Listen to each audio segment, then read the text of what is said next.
Nagluluksa nga po ang mundo ng showbiz at ng Kapamilya Network sa pagpanaw ni Mr. Deo Edrinal, ang head ng Dreamscape Entertainment. Bumuhos nga po ang pakikiramay ng mga artista para kay Sir Deo.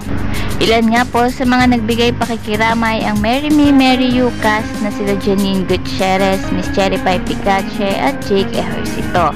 Ilan pa nga pong mga artista ang makikitang dumalo rito, kabilang na nga rin po si Miss Sharon Cuneta na talaga namang naging madamdamin.